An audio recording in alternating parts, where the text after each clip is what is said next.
we know during the days of Mina, we don't have sunnah ba'di after salah. Yeah, so we've done salatul dhuhr in jama'ah, 2 raka'at, and there is no sunnah ba'diyah. There is sunnah mutlaq which you can pray on your own afterwards. So for now, what we're going to do is going to have a short lesson talking about ayyamut tashriq and talking about the jamarat. So please be aware to not walk into sedikit sebentar lagi tentang hari-hari tashriq dan tentang jamarat. Dan setelah kita selesai dalam pelajaran tersebut, silakan ada pertanyaan, silakan kita bisa bertanya satu persatu. Nah, we'll wait for them. Untuk kita orang-orang yang lagi berhaji, ini kesempatan untuk kita beribadah. Dalam kita merayakan hari-hari tashriq, itu adalah ibadah yang khusus untuk kita. So first of all, I'd like to say is that during these days of tashriq, the ibadah for us is to congratulate each one another. That we have managed to perform the ibadah of Hajj. That we have managed to perform the ibadah of tawaf and of sa'i. We meet one another, we greet one another, and we celebrate. We know all the haqq of the Muslim upon a Muslim are 5, and some of the ulama have said there are 6. The first one is that when a brother greets you, then you must return the salam. This is a day in which we meet brothers from all over the world. We should be saying salams to each and every one, those we know and those that we do not know, because by greeting one another, it instills love between one another. Jadi rencananya adalah bahwa dalam hari-hari tashriq kita bertemu dengan saudara-saudara kita, baik kita mengenal ataupun kita tidak mengenal, tapi dianjurkan karena salah satu hak seseorang muslim kepada orang yang lain adalah untuk menjawab salam. Ketika ada yang orang salam kepada kita, kita wajib untuk salam kepada beliau juga. And so continuing on from this, it is also sunnah for us to eat and to drink. Something that is actually something that we need to do to survive. It is ibadah for us on these days of tashriq. Eating and drinking is ibadah. There are many of us that come from, mashallah, we come from places where we're maybe not used to the food that we're eating here. Or maybe we really enjoy the food that we have here, but we want to abstain so that I don't overeat, so that I don't overindulge. SubhanAllah, by indulging in the food that you are given by the Ahl Makkah here in Mina, it is ibadah. It is appreciation for the food and for the people that have served the food for you. This is an ibadah only for us here in Mina. It is not an ibadah for people outside of Mina to come to Mina and to spend the days here in Mina. No, it's ibadah for you as a Hajj that have completed your Hajj rights to spend the days in Mina and to eat and to drink. Because the Prophet ﷺ has said, Ayyamul Mina, Ayyamul Tashriq, Ayyamul Akl wa Shurb. The days of Mina, the days of Tashriq are days of eating and drinking. Maka pada hari-hari Tashriq tersebut, kita disunnahkan untuk makan dan minum. Itu adalah ibadah yang khusus untuk kita sebagai orang-orang yang haji di sini, bukan untuk orang yang di luar Mekah, orang yang di luar Mina untuk datang ke Mina dan makan dan minum, enggak. Ini khusus untuk kita yang sudah selesai ibadah haji untuk makan dan meminum. Mungkin makanan kita ini yang diberikan tidak cocok atau mungkin sedap sekali, tapi kita menghindarkan untuk terlalu banyak memakan. Tidak perlu dihindarkan. Justru dengan kita banyak makan, kita cicipi segala hal, kita mensyukuri atas makanan ini adalah ibadah khusus untuk kita. Baik, insyaallah. And so now we are going to go into the jamarat. The jamarat, as we know, all of us on the 10th day, we threw Jamaratul Aqaba, which is the largest stone pillar, the one that is furthest from Mina and closest to Mecca. Jamrat Aqabah itu adalah jamrah yang paling terbesar, paling jauh dari Mina, paling dekat kepada Mecca. And so what are the sunnah actions of how to throw the jamarat during these days of tashriq?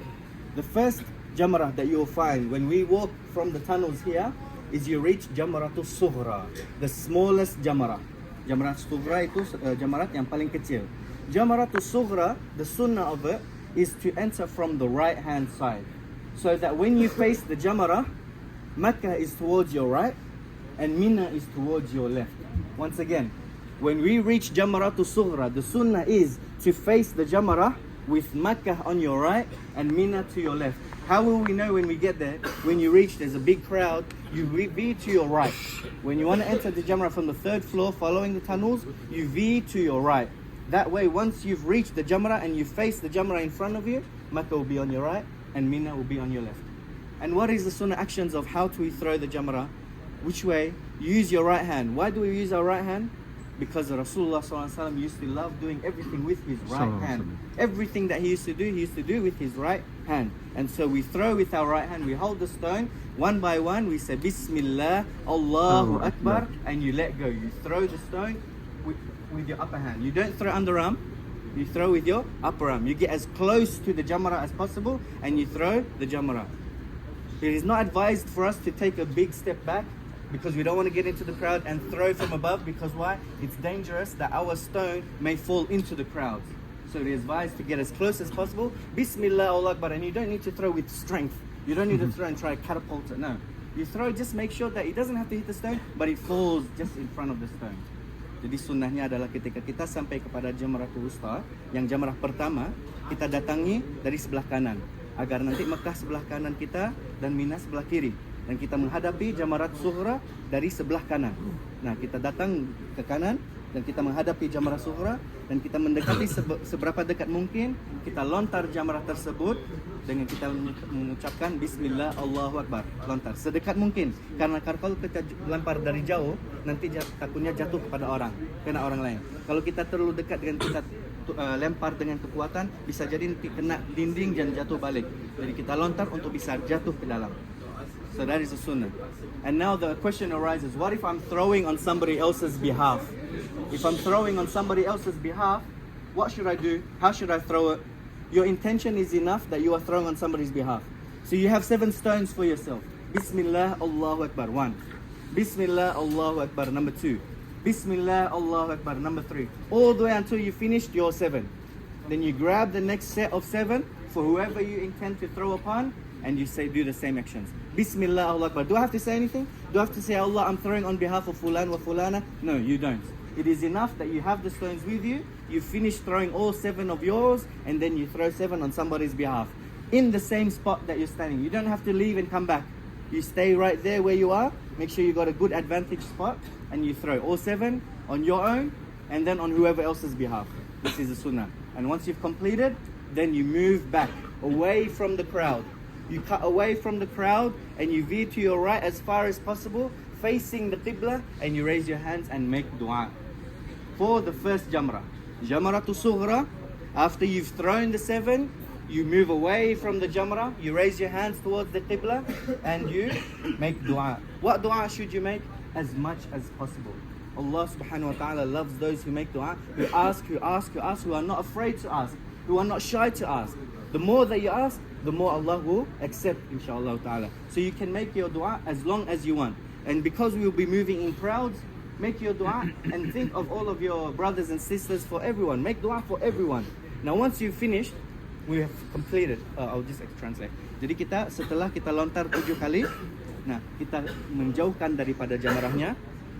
Paling kanan, kita hadapi ke kanan kepada kiblah dan kita angkat tangan untuk berdoa.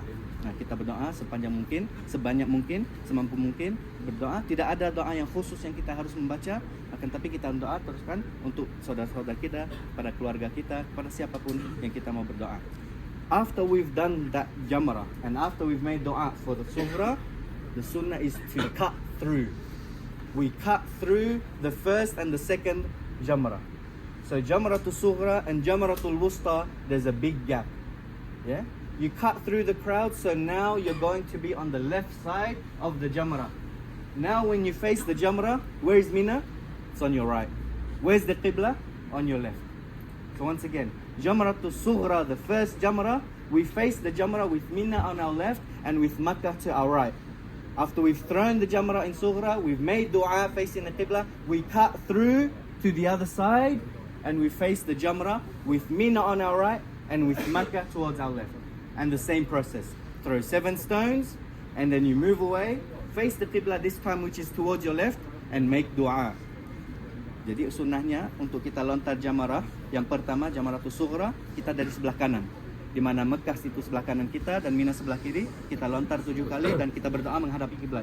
Setelah Jamrah Sughra, kita motong. Kita motong sebelah kiri dan kita sekarang menghadapi Jamrat, di mana Mina itu sebelah kanan kita dan Makkah sebelah kiri. Dan kita lontar 7 kali dan juga ada doa. Setelah kita lontar 7 kali, kita menjauhkan daripada Jamratnya, Sughra dan Wusta, dan kita doa. Now after you've done the Jamrat for Sughra and for Wusta, then you have the final Jamrah and you move on the same side as the Jamrah. On the same side. So when you are on the right of the Jamrah for Jamratul Sughra, you've cut through, you're in the middle for Jamratul Wusta, and then you move forward. So now you're for Jamratul Kubra, Jamratul Aqaba, Makkah is on your left still, and Mina is on your right. Okay? So this is the sunnah the best position to throw your jamrah. What, Sheikh? What if I'm on the other side and I got it wrong this way, that way? Your jamrah is still accepted. This is not something that you have to do. It is accepted. What if I'm facing the jamrah and there's people on both sides? I'm on this side. It is accepted. Any way that you throw it is accepted. You don't have to be. But what do we want to do? We've come here for Hajj. For those, it's for your first time. You want to do the best that you can do. You want to make your ibadah to the best that you can do.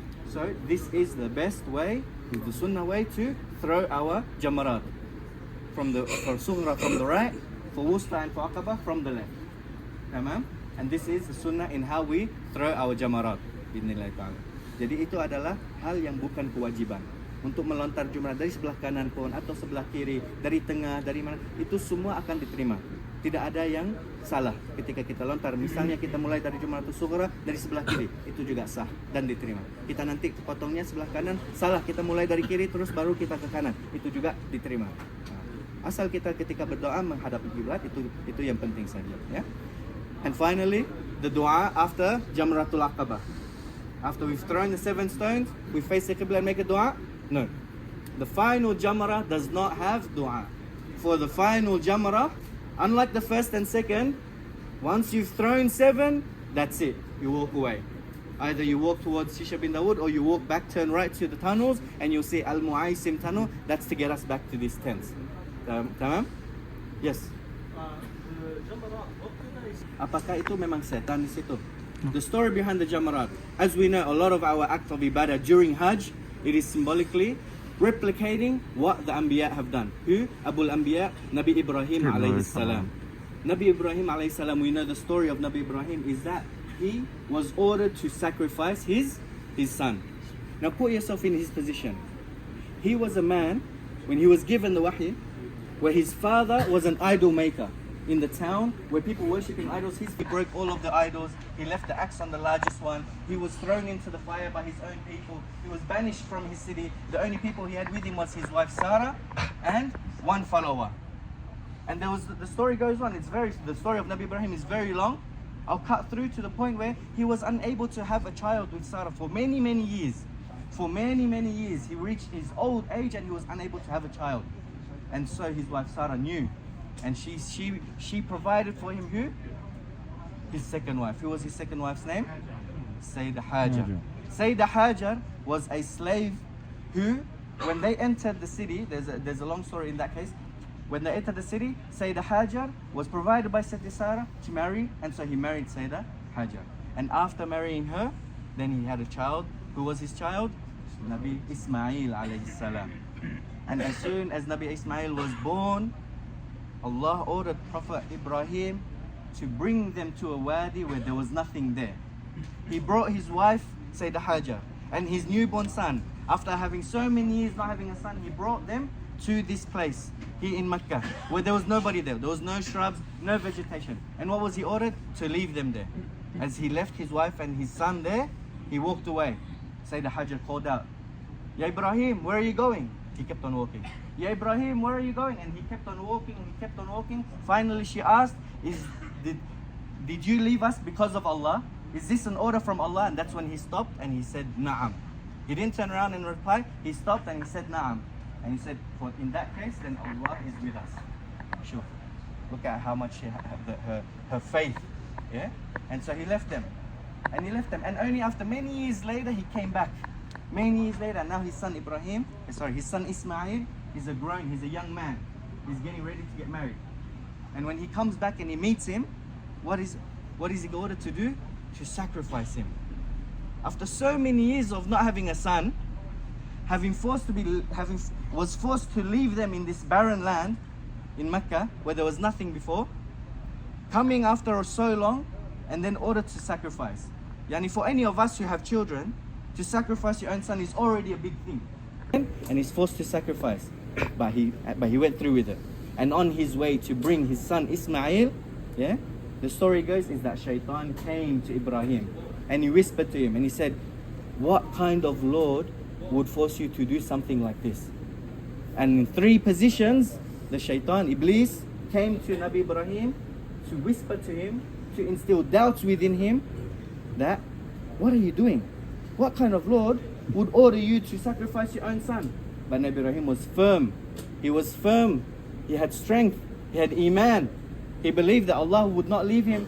He came after so many years and his son was still, he was a bright young man. And so we know this story, and this is the symbolism behind the Jamarat. These three positions is where Iblis, tried to shake the heart of Ibrahim. Is the shaitan still there till today? No. This is just symbolic.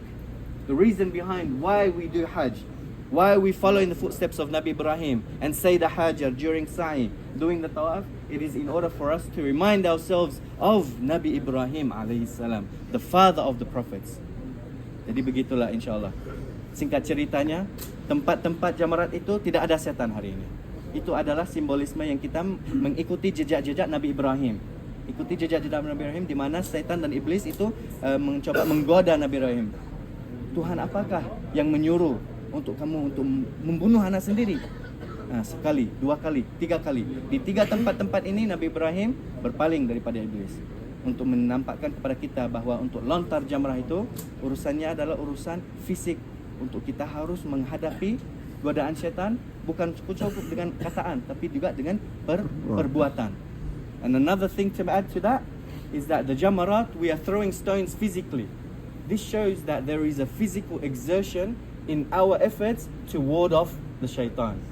If we are living in a place where we are unable to perform our rites, where we are unable to worship Allah the way He should be worshipped, what are you supposed to do? Hijrah. You must leave that place. If you are unable to pray 5 times a day because of your work, you have to leave that job. Tawakkal ala Allah. This is the hikmah behind when we face any sort of whispers from the shaitan, any adversary, we have to physically make an effort to fight off the whisperings of shaitan. Tamam. Is there any questions, inshallah? So this is the way that we do the jamarat from these three positions, and then after the third one we make dua and we don't make dua and we come back. Now.